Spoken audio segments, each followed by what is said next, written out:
You're listening to The Naked Pravda. This is Medusa's first and only English language podcast, so please don't be shy about recommending us to your friends and leave a review on Apple Podcasts or wherever you're tuning in.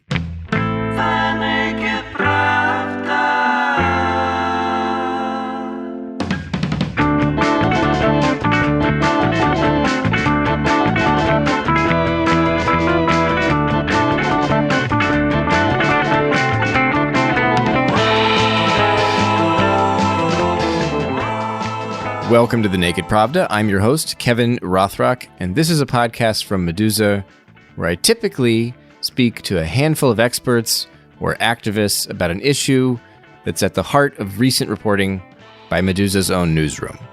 As you can imagine, that has limited the scope of this show for the past several weeks to discussions about coronavirus. Coronavirus, COVID-19. I get it. It's a serious issue. It's life or death. It affects us all. We all get it. At least most of us get it. But I'm also sick of it. Not sick with it, thank goodness. I'm sick of it. And I'm also sick of being so damn serious all the time. If you haven't guessed, I'm trying to be serious a lot of the time. But on today's show, on this episode of The Naked Pravda, I've decided to do something thoroughly unserious and totally disconnected from the news cycle. We're going to talk about the 1984 motion picture Red Dawn, a film starring Patrick Suëizi and Charlie Sheen about a Soviet invasion of the United States. I wasn't yet 2 years old when this movie came to the big screen, but it's one of those stupid Cold War features that captivated me later in my childhood, and it's probably responsible to an embarrassingly high degree for the fact that I ever took an interest in Russia at all. This is embarrassing, of course, because the movie is very bad, though I still enjoy watching it very much. And it's embarrassing because it's not really a film about Russia at all, but about the psychotic fantasies inspired by Americans' fear of Russia. Anyway, that's today's show. I'm diving deep into Red Dawn. But I'm not doing it alone. I'm joined by Slava Malamud, a Soviet-born journalist who immigrated to these United States many years ago. Slava writes mostly about sports, but last year, his tweets about the HBO miniseries Chernobyl were something of a phenomenon, even winning retweets from Craig Mazin, the show's creator. An astute observer and a wickedly funny guy, Slava agreed to join me in this look at what could be the greatest or worst, depending on your perspective, vilification of Russians from Hollywood. Now, even though this movie is nearly 36 years old, I figure I still gotta warn you, there are spoilers ahead. Brothers die, Russians get their comeuppance, and the Cuban colonel spares the good guys in the end. And while the third act is glorious indeed, there's nothing in the film that tops the opening prologue, which I will read to you right now.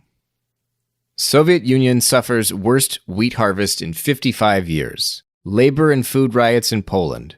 Soviet troops invade. Cuba and Nicaragua reach troop goals of 500,000. El Salvador and Honduras fall. Greens Party gains control of West German parliament, demands withdrawal of nuclear weapons from European soil. Mexico plunged into revolution.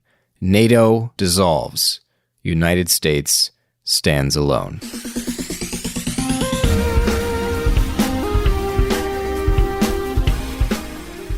And this is the premise of a movie that came out in August 10th, 1984. The very first movie, by the way, in the United States to get a PG-13 rating, which I guess was backlash to The Temple of Doom getting a PG rating. And parents were very upset about this, which is amazing to me that they, like in 1984, families, like parents took their kids to the movies, watched Indiana Jones almost get his heart like pulled out of his chest, got really upset, and then 3 months later, Red Dawn comes out with a PG-13 rating. But I wanted to know, what were the circumstances when you first saw this movie? I first saw this so shortly after coming to the United States. I want to say I was about 17 years old, but I didn't really understand much English back then. And back when I was in the Soviet Union, this movie was not really all that popular. We loved these movies with these pumped up, larger than life type of characters like Stallone and Schwarzenegger. So it's not Patrick Suëizi and Charlie Sheen weren't necessarily up to par there. But we knew about the movie, and it was one of those things that was written about in the Soviet media. Like, this is the way that we are portrayed in the Western press and in the Western culture, and American children are taught to fear us, the very benevolent Soviet people. So when I first saw it, I didn't really know English much, and it's not that you really need to know much to understand what's going on. But I don't really remember it having much of an impact on me. So what I did now is I rewatched it. It was $4 well spent on Amazon Prime. After the opening credits, Red Dawn doesn't waste much time before introducing the Russians, who parachute onto a high school football field before the 5-minute mark, and seconds later gun down a school teacher who ventures outside to find out what the hell they're doing. They're invading, you dead idiot.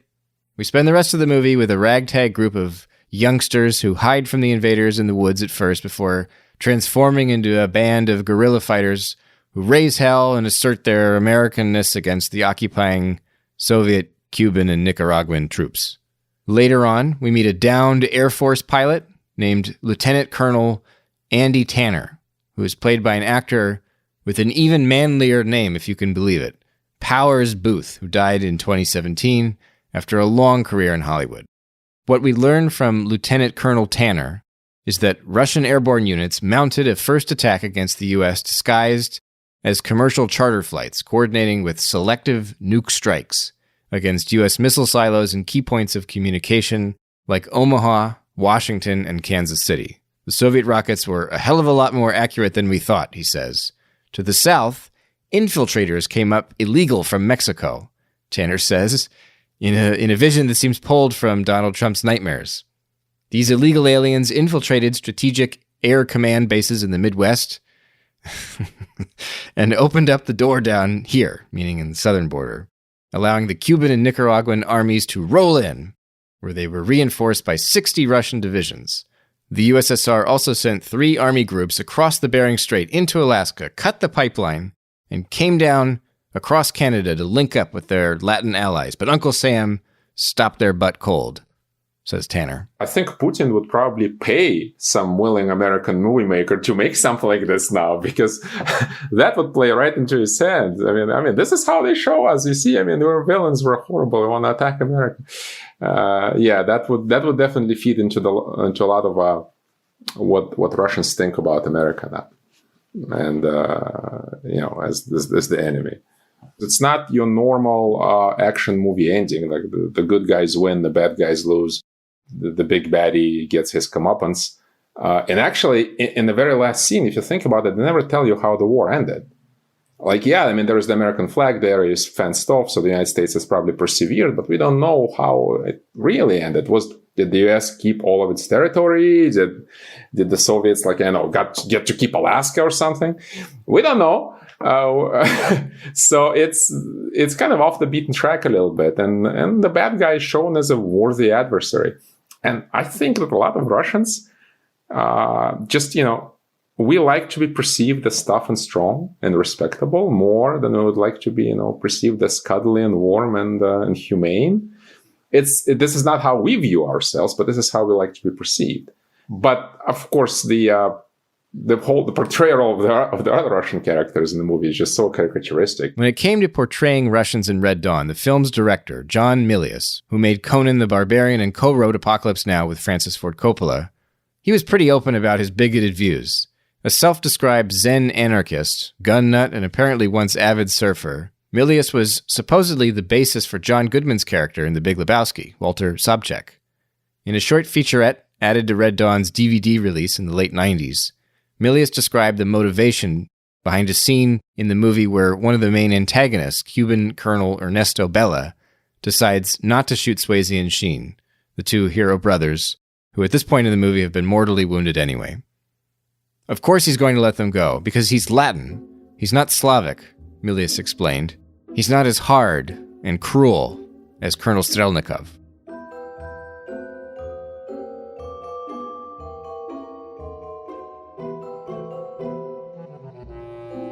Russians are still one ethnicity or nationality that Americans are perfectly happy to ridicule or make kind of like cartoon villains out of. What's your reading of this? Because like I've talked to a lot of Russians about this, because it really comes down, I think, to the differences between how Americans and other nationalities, in this case Russians, conceive of discrimination, or where the kind of boundaries lie in good taste when it comes to, I don't know, either vilifying groups of people or mocking them. And this is always a moving target, but it's always been my impression that in the United States, we're so kind of color-coded in our hatreds and prejudices that Russians are just more white people. And so if they talk funny, that's fine. It's just another white person being funny. And that's like, it's like you're punching up, I guess, in the sense that you're not really targeting a vulnerable community. And so that you're not stepping outside the bounds of what Americans would consider to be kind of good taste. But I don't know, if this movie were released today, how do you think it would play in Russia? Most of the scenes involving Russian soldiers in the film, they lay it on pretty thick. I mean, they are Nazi-like. I mean, the civilian reprisals, this is what Nazis did in Russia. So on that level, that would be extremely offensive to most Russian people in the 80s if they watched it. I mean, this is what was done to us, and you're thinking that we're going to be doing that. But yeah, and it's, of course, then Shkholnikov comes in and puts the end to all of this. So the implication is it's not all Russians that are evil. It's just the KGB is the Dracula figure. What do you think of specifically the Russian language in the film? I remember when I watched it before I started studying Russian, I thought to myself, wow, these people really sound like they're speaking Russian. And I'm now watching it again. The language is, obviously pretty crappy. There isn't a single properly formulated sentence. But if I were to guess, and I'm pretty confident in my supposition here, there wasn't a single Russian speaker in the cast, and I think most of those people were probably Eastern European, just from the way they form their sentences and from the way they deal with grammar. They sound very much like Poles, Czechs, Bulgarians, maybe Romanians who were forced to learn Russian in school and then wound up in the United States. I'm not sure why they couldn't find any actual bona fide Russian speakers. I mean, it's not like there weren't any in Hollywood in 1984. They did manage to find one for Rocky IV, the ring announcer, and I actually know the guy. But Rocky IV, of course, happened in the Gorbachev era, so maybe in 1984 people were still afraid to do things that were this outwardly anti-Soviet. So yeah, the language is pretty terrible, and it's definitely. And if you look at the street signs that are grammatically horrendous and misspelled, it bears all the hallmarks of people who know a smattering of Russian, but just don't really know how to deal with it from a practical standpoint. And the dialogues and monologues are all written in that same kind of Eastern European Russian, Bulgarian or Czech Russian. I thought the best character in the film was the hunter, the colonel. Not from the way he speaks, but he's obviously a professional actor, and he looks like a tough guy paratrooper type. He had the look of a Soviet grizzled military officer who's gone through Afghanistan, who's gone through hell and back. The others are like these pudgy, strange characters with lots of facial hair. The KGB general or whatever looks like your standard movie villain, just who probably played Dracula his entire life. So that actor, his name is Bill Smith, the guy who played Colonel Strelnikov. During the Korean War, he was actually a Russian intercept interrogator and flew secret missions over the Russian SFSR. And he apparently had both CIA and NSA clearance, and like had a whole career planned in the clandestine services, but he went into acting instead and had apparently a very storied career. Like never quite a leading man, obviously, but hundreds of roles and all that stuff. The guy who played the ring announcer in Rocky IV by the name of Serge Levin, he was actually a hockey agent. He was Pavel Bure's first agent and also a hockey writer, so I knew him personally. When they recruited him to play the ring announcer, the idea was they would have a guy who could actually translate in real life what Stallone was saying, but he didn't really know English very well. And to translate what Stallone is saying on the best day is not easy. And when Stallone is actually pretending to be a beat up boxer, that's even worse. So if you watch that final scene of the film, you can pinpoint the exact time when the actor just started making things up. Just he gave up on translating Stallone, just made things up, and there was nobody else to edit him. Nobody knew Russian, so that's how it ran. It's a very funny scene if you're a Russian speaker. During this fight, I've seen a lot of changing. В течение всего этого боя я понял, что многое изменилось. The way you felt about me and the way I felt about you. И я почувствовал, что вы тоже изменились. In here, there were two guys killing each other. But I guess that's better than 20 million. То я думаю, что это лучше, чем даже 20 миллионов долларов. So what I was trying to say is that if I can change, я думаю, что каждый тоже изменился сегодня. And you can change. Вы можете измениться. Everybody can change. Каждый может измениться. In 1990, a journalist and former film producer named Peter Bart wrote a book called Fade Out, The Calamitous Final Days of MGM, where he revealed a lot of fascinating details about the making of Red Dawn, like the fact that director John Milius's $1.25 million contract had a clause that required the studio to buy him a gun of his choice. The movie was initially titled 10 Soldiers, and it hilariously was supposed to be an anti-war, almost art film, about a once benign band of youngsters being brutalized by war in a kind of Lord of the Flies situation. What Peter Bart called a touching parable about the brutalization of the innocent. That's not how it ended up, obviously. It's more like a very long Reagan re-election ad than it is a commentary on what the Soviet Union is like or what Soviet people are like. The U.S. obsession with guns, especially, it's just you don't really. It's not really coded very intricately in there. They just scream it right at you. One of the very first scenes has that bumper sticker. You'll pry it out of my cold dead hands. Right after which a Soviet soldier literally pries it out of an American citizen's cold dead hands. Not very subtle as metaphors go, really. Well, and there's also the scene where after the initial invasion, Colonel Ernesto Bella, who's leading the kind of like shock troops that have invaded this small town, he asks one of his subordinates to go get him the local gun registry records so that they can round up all the people, all the gun owners, and basically line them up and shoot them or whatever, which is, again, like wonderful NRA propaganda. It's amazing stuff. I mean, it's permeated with a lot of right-wing ideology. And of course, it would play great with the Make America Great Again crowd today. The whole Mexican border thing is very pertinent. The right-wing ideology in Red Dawn didn't happen by accident. Not only did director John Milius bring his patented Zen anarchism to the picture, but he then reworked the script while holed up at the Hudson Institute in Washington, D.C., working alongside Alexander Haig, who'd recently resigned from the Reagan administration and joined the MGM United Artists Board of Directors. Haig was also a former chief of staff under Nixon and Ford, and he spent years as NATO's supreme commander. John Milius was in hog heaven, says Peter Bart.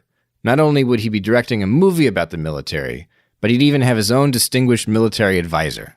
In popular culture, at least, Alexander Haig's claim to fame in history is that he suggested at a press conference after the attempted assassination of Ronald Reagan in 1981 that he was then the acting president. "I am in control here," Haig told reporters, later arguing that he was merely functionally in control of the White House in Vice President Bush's absence. Anyway, this is the guy who apparently had a major hand in Red Dawn's screenplay, exerting so much influence over the movie that director John Milius supposedly complained at one point that he was nervous about being maneuvered into a flag-waving, jingoistic film. Apparently the Pentagon was sort of involved in very early talks about this film, or they were at least approached about helping film it, like by providing like flybys and stuff like that so that they could get footage of military hardware and things like that. But after they saw the script, they bailed on the whole thing because they apparently decided that it was Russian-Cuban infiltration was totally impossible, and that the story suggested American weakness, and so they refused to participate. So it's kind of funny because it is certainly an American militaristic, jingoistic film, but the Pentagon didn't like it because the very premise of a Soviet-Cuban alliance being able to do so much damage to the United States was, unthinkable to the brass. And so the movie is special in that it really does find a way to kind of offend just about everybody, I guess. To me, I read more about how Americans viewed themselves in 1984. Growing up in the Soviet Union, to what degree did this kind of the sentiment, the American sentiment that's like, very palpable throughout Red Dawn, was there ever, like, in your opinion, did like vilification of Americans ever approach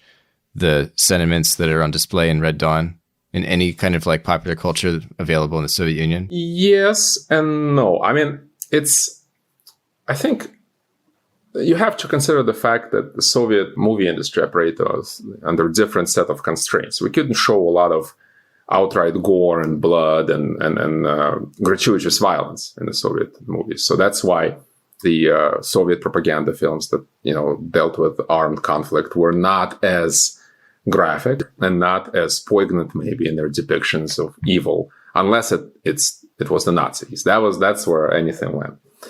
Also, I think they were a little bit more mindful about, since they were under government control, and they were mindful about not upsetting anybody high up. I mean, so while you're making this movie about horrible, evil Americans, there might be a new agreement being prepared. And of course, your movie is not going to go anywhere because it might disrupt international relations and everything is controlled by the government. So there was no freedom to do that stuff. I mean, Russians and Americans both get their kicks out of overtly patriotic, violent, militaristic films, I guess. Is that fair to say? Do you think that this kind of film, this kind of filmmaking that we see in Red Dawn, is there like a universal kind of like pleasure and wish fulfillment there, or is it distinctly American? I'm not sure it's distinctly American, but it's definitely, to that degree, it comes from the type of creative freedom that Western nations allow. Because, with freedom comes freedom. I mean, it's not just sane people who are going to voice their opinion and their vision. It's also going to be people who love guns and who love survivalist ideology and who imagine the world where people like them become heroes.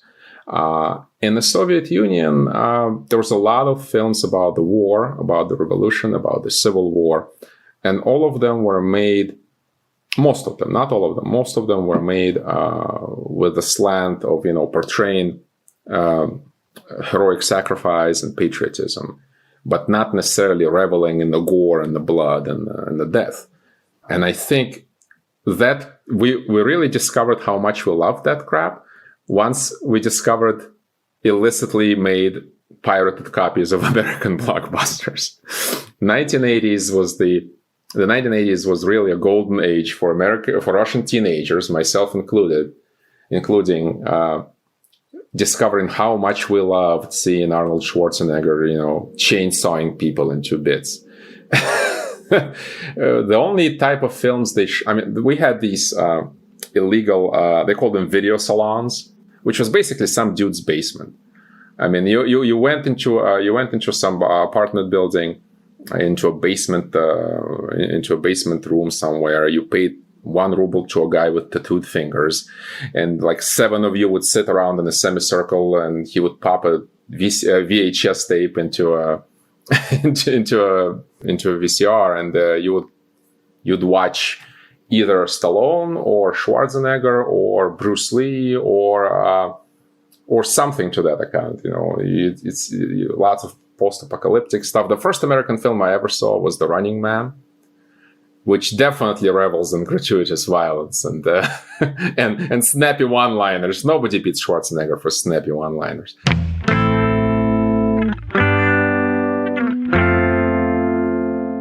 You've been listening to The Naked Pravda. I'm your host, Kevin Rotrok. On today's show, we got a little weird and spent the whole episode talking about the 1984 American film Red Dawn.